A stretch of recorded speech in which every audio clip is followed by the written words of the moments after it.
네, 러시아가 자국에 예치된 북한 자금 399억 원 중 약 120억 원을 동결 해제한 것으로 알려졌습니다. 뉴욕타임스 보도에 의하면 익명의 관계자가 대북 제재를 피하기 위해 북한이 러시아의 위성 국가인 나모세티아의 유령 회사 명의로 계좌를 개설하도록 러시아가 돕고 있다는데요. 그리고 북한은 이 계좌를 통해 유엔 제재를 우회한 그 국제금융망 접근을 시도할 것으로 보입니다.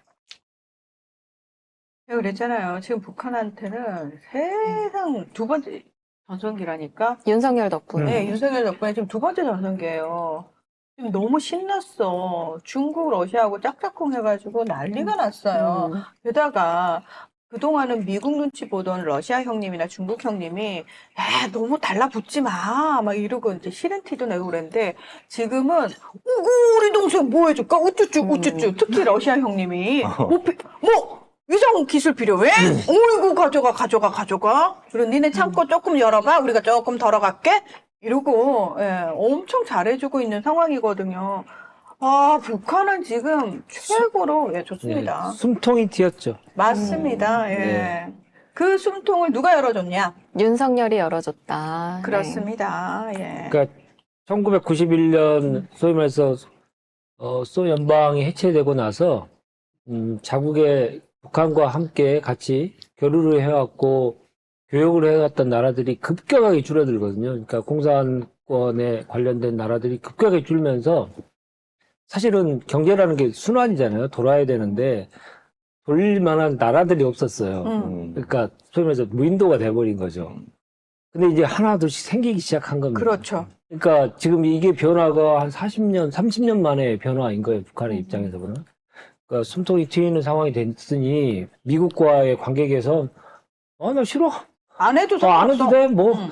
네가 아쉽지 내가 아쉽니? 맘대로 해. 이렇게 될 수 있는 상황이 계속 전개가 되고 있고 그러한 빌미와 빌미를 윤석열 정부가 제공했고 그리고 한미일 동맹이라고 하는 강한 동맹이 오히려 북한에게 더 이로운 결과를 더욱더 촉진해주는 매개체가 돼버린 그런 결과들을 초래하고 있죠, 지금. 근데 너무 아이러니한 게 뭐냐면 한미일 동맹이라고 그래서 윤석열 정권은 거기 미국하고 일본에만 이렇게 탁 매달려 있고 거기만 쳐다보고 있잖아요. 네. 그런데 정작 일본은 물밑에서 북한하고 접촉을 하면서 관계 개선을 지금 하려고 하고 있거든요. 다 할 일은 다들 하는 거예요. 근데 우리만 말만 뻥 하고 나서 아무것도 못 하는 거죠. 그러니까요. 그러니까 이런 멍충이 바보 같은 짓이 어딨냐.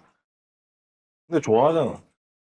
이직들 되게 좋아하잖아. 야, 북한 때려 부셔야 된다. 뭐 이런 사람도 많잖아. 그게 카톡으로 막 돌아다녀요. 뭐 종북 주사파 해가지고 북한 뭐 5.18 뭐 그거 다 연결시켜가지고 진짜 입에 담을 수도 없는 카톡들이 돌아다녀요. 진짜. 네. 그거를 다 돌리고 있어 또. 지역 돌아다니면 그 질문을 하는 분들도 꽤 있습니다. 뭐라고 해요? 네? 밝혀라. 너 옛날에 청와대에 있었다며? 그때 판문점 때 USB 좋냐 안 좋냐? 뭐부터 시작해서 그런 질문들이 하시는 분들이 꽤 많아요. 그러니까 그럼 뭐라고 유튜브나 대답해야 돼요? 네? 뭐라고 그래? 뭐라고 USB 안 줬어요 이래요? 그분들한테 무슨 대답을 한들 그분들은 그 그러니까. 대답을 듣고 싶어서가 아니에요. 그러니까. 자기 확신을 가지고 얘기하시는 분들이기 때문에 뭐라고 해요? 대화가 안 되죠, 솔직히.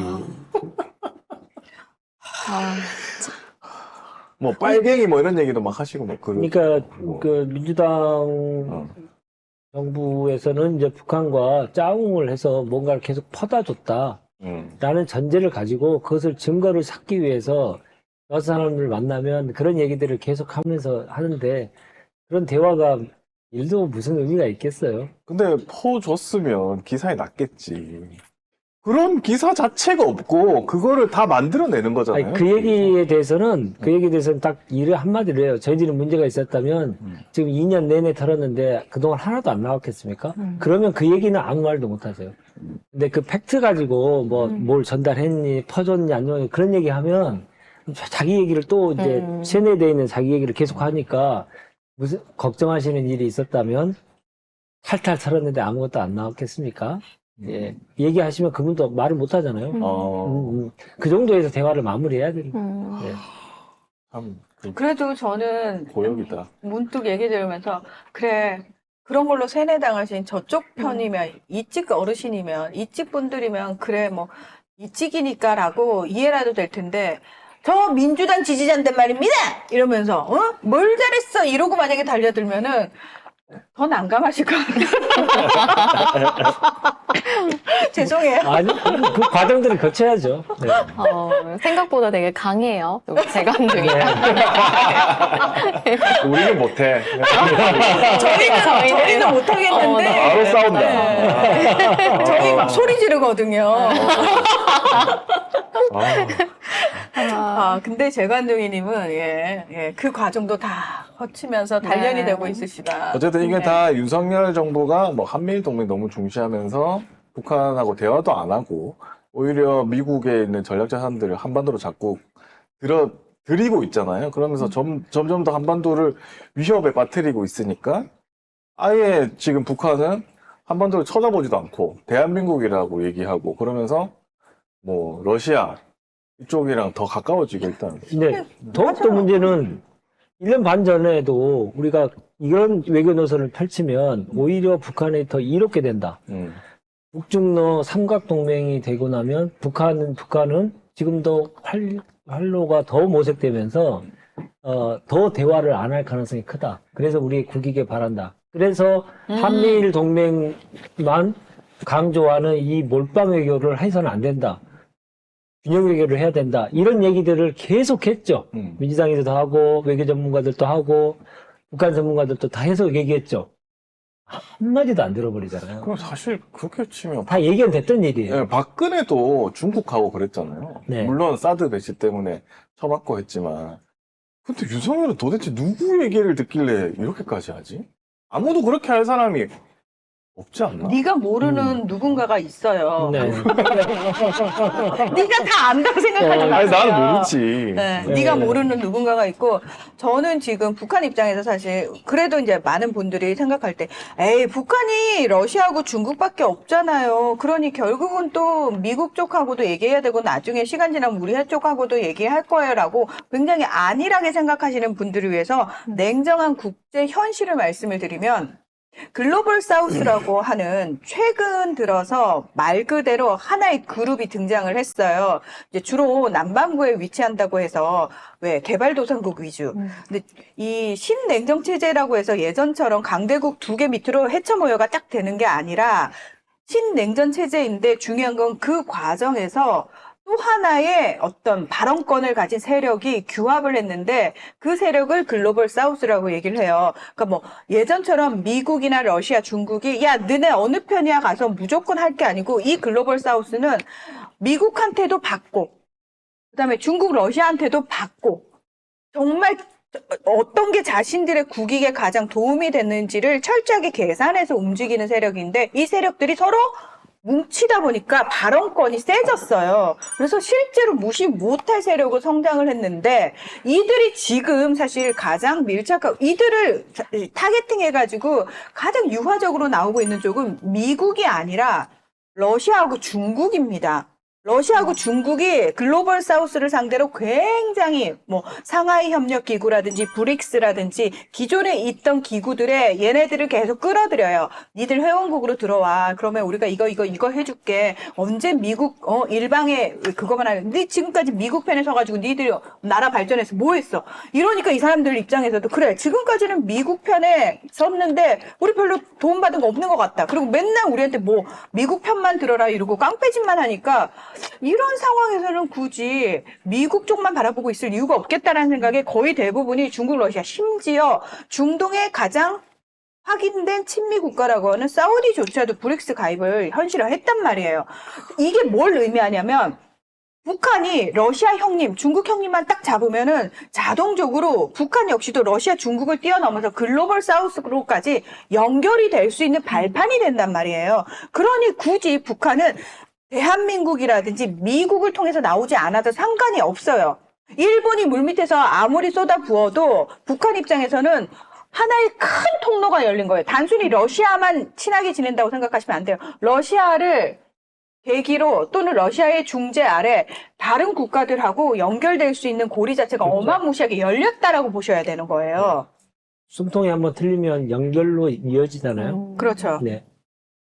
근데 우리나라가 오히려 고립되고 있어요. 우리나라가 고립됐죠. 있죠. 네, 네. 우리나라가 정확히 고립됐죠. 보셨습니다. 예. 우리나라가 고립되고 있다는 게 어떤 의미냐면 다른 나라 입장에서는 우리나라가 독립 변수로 고려 대상이 안 됐어요. 그러니까 고려 대상을 할 필요가 없어요. 왜? 미국이 하라는 대로 할 건데. 뭐. 그러니까요. 그래서 한국이라는 나라를 야, 얘네는 어떻게 나올까를 계산할 필요 없어. 왜? 야, 얘들은 그냥 미국이 시키는 대로 하는 나라야로 이미 치부가 돼버려서 더 이상 한국은 독립 변수가 아니다. 미국의 종속 변수로 지금 제대로 각인이 되고 있는 상황이다.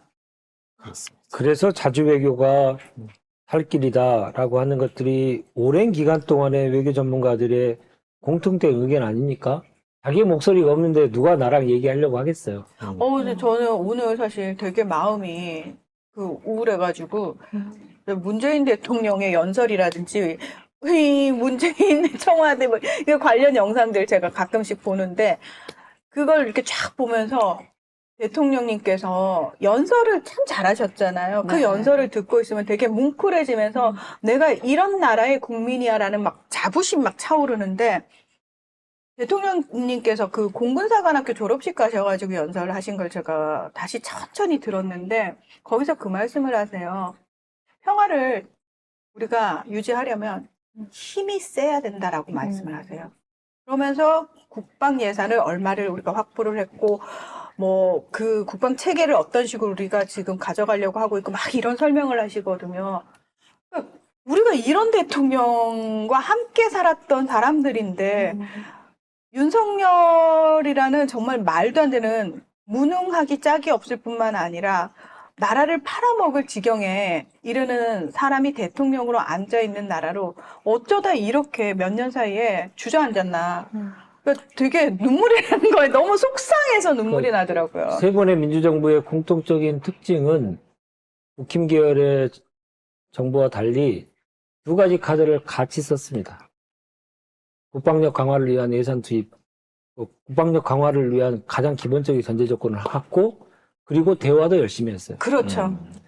어느 것이 국민에게 더 이로울지에 대해서는 역사가 판단할 문제죠. 근데 우리는 준비할 것들은 다 해야 되죠. 맞아요. 그래서 대화도 하고 우리의 자강의 노력도 열심히 하고. 근데 보수 계열의 이 정부에서는 말만 세게 하고요. 국방비 증가율을 보면 민주정부에 비해서 훨씬 낮습니다. 네. 1, 2% 정도밖에 안 되는 수준밖에 안 하고 그리고 대화는 단절시켜버리고. 그러니까 우리가 쓸 수 있는 카드 두 개를 다 버리는 거죠. 두 가지를 다 가지고 하는 정부와. 그렇게 극명하게 차이 나서 여기 한번 보자. 특히 대북 분야에 관련돼서는 국민들께서 조금만 관심을 가지시면 민주당이 오르냐 국힘이 오르냐는 명백하게 판단하실 수 있을 겁니다. 우리가 아무리 싸워도 그 사람하고 천천히 매수가 돼도 몇 년 지나면 어떻게 될지 모르잖아요. 그래서 최소한의 관계를 유지하려고 하는 게 노력 아닙니까? 기본적인. 그런 노력들이 국가 간에 관련돼서도 북한과 관련해서도 그것 하지 않는다는 것은 그것은 공직자로서의 직무유기입니다. 어떻게 국민들을 위험에 계속 빠뜨리는 행위 아닙니까? 네. 그렇죠. 청도우추님이 무능하고 무지하고 게다가 사악하기까지 하다고. 최악이죠. 최악이죠. 네. 게다가 그러니까 대통령 하나 바뀌었다고 나라가 어떻게 이렇게 망하다니 하셨는데 클린슨만을 봐요. 그 월클들을 데리고 네. 더럽게 경기 못하잖아요. 네. 대통령 한 사람이 그렇게 중요한 거였습니다. 네.